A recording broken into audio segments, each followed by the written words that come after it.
I am studying for 10th class. Today, JK Balaspur. Today I am telling about active-wise, passive-wise. First, voice. Voice means a way of expression, a statement. అంటే ఒక statement ని చెప్పే విధానాన్ని voice అని అంటాం. Voice are two types. One is active voice, second one is passive voice.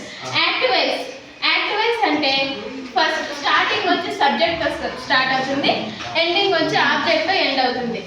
Subject అంటే ఎవరైతే పని చేస్తారో వాళ్ళని సబ్జెక్ట్ అంటారు.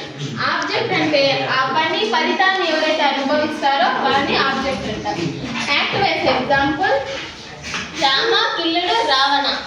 రామ కిల్లుడు రావణ అంటే రాముడి చేత రావణుని చంపాడు. దీంతో సబ్జెక్ట్ ఏది? రామ వచ్చి సబ్జెక్ట్, రావణ వచ్చి ఆబ్జెక్ట్. దీంతో వచ్చి V2 అనేది రెండింటి మధ్యలో V2 అనేది వస్తుంది. అదే యాక్టివ్ వాయిస్ ని ప్యాసివ్ వాయిస్ లో చెప్పాలంటే ప్యాసివ్ వాయిస్ అంటే ఆబ్జెక్ట్ తో స్టార్ట్ అవుతుంది, సబ్జెక్ట్ తో ఎండ్ అవుతుంది. అంటే ఆ పనిని అనుభవించిన వ్యక్తి ఫస్ట్ లో వస్తారు, ఆ పని చేసిన వ్యక్తి లాస్ట్ లో వస్తారు. ఎగ్జాంపుల్ ఇదే సెంటెన్స్ ని ప్యాసివ్ వాయిస్ లో చెప్పేటప్పుడు Ravana was killed by Ramana. Ravana was killed by Ramana. ఈ రావణ ఒక యాక్టివ్ వాయిస్ లో రామ కిల్డ్ రావణ అని ఉంది. దీనికి హెల్ప్ గా ఇలా హెల్పింగ్ వర్బ్ ని యూజ్ చేస్తాం మనం ప్యాసివ్ వాయిస్ లో. Ravana was killed by Ravana. ఇక్కడ వచ్చి హెల్ప్ రామ, ఇక్కడ హెల్పింగ్ వర్బ్ వచ్చి వాస్. ఇక్కడ V2 ఉండేది, ఇక్కడున్న వర్బ్ V2 ప్యాసివ్ వాయిస్ లోకి వచ్చే కొద్దికి V3 గా మారిపోతుంది. ఈ V3 కి మళ్ళీ సబ్జెక్ట్ కి మధ్యలో బై అనేది మనం యూజ్ చేస్తాం. Active voice to passive voice అంటే యాక్టివ్ వాయిస్ ని ప్యాసివ్ వాయిస్ లోకి మార్చేటప్పుడు కొన్ని స్టెప్స్ మనము ఫాలో అవుతాం. 1. Identify the tenses of the sentence. Sentence లో ఉండే టెన్స్ ని మనము ఐడెంటిఫై చేయాలి.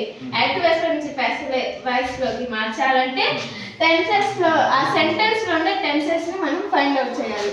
మళ్ళీ second point, change subject into object, object into subject. Subject ని ఆబ్జెక్ట్ లోకి మార్చాలి, ఆబ్జెక్ట్ ని సబ్జెక్ట్ లోకి మార్చాలి. ఎలా అంటే ఇక్కడున్న రామాని ఇక్కడికి వచ్చే ప్యాసివ్ వాయిస్ లోకి వచ్చే కొద్దికి లాస్ట్ లో రాసిన చూడు, అలానే ఆబ్జెక్ట్ ని సబ్జెక్ట్ లో, సబ్జెక్ట్ ని ఆబ్జెక్ట్ లో మార్చాలి. Third, right suitable helping verb for the object.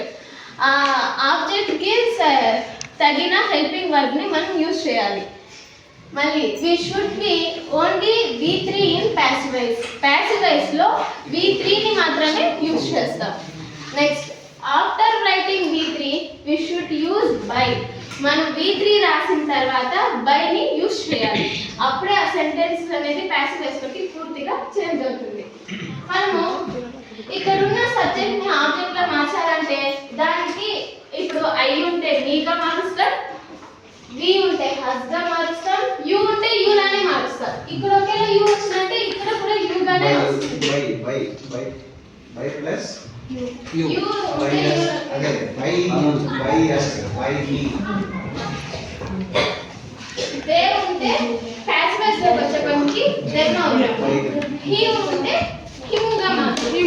C ఉంటే హర్ గా మారుతుంది. ఇట్ ఉంటే ఇట్ గానే మారుతుంది. లేదంటే ఏదైనా నేమ్ రాము, రాజు, లేదంటే ప్లేస్ నేమ్స్ కానీ ఏదైనా బుక్స్ నేమ్ కానీ అప్పుంటే అవే ఉంటాయి. ఎలా అంటే రామ కిల్లుడు రావణ అంటే రావణ వాస్ కిల్లుడు బై రావణ. అలా ఇప్పుడు మనము ఇందులో ఇప్పుడు ఒక సెంటర్ ఐ డ్రింక్ కాఫీ, ఇందులో మనము ఆబ్జెక్ట్ ఉందో లేదో కనుక్కోనాలంటే క్వశ్చనింగ్ చేస్తే ఆబ్జెక్ట్ దొరుకుతుంది.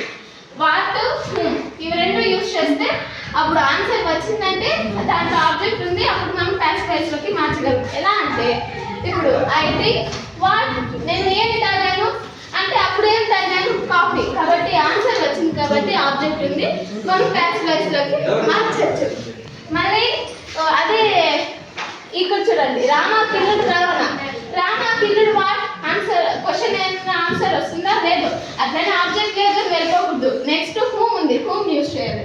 రామ కిల్లుడు హూమ్, రామ ఎవరిని రావణ. అప్పుడు ఆన్సర్ వచ్చింది కాబట్టి ఆబ్జెక్ట్ ఉంది అంతే.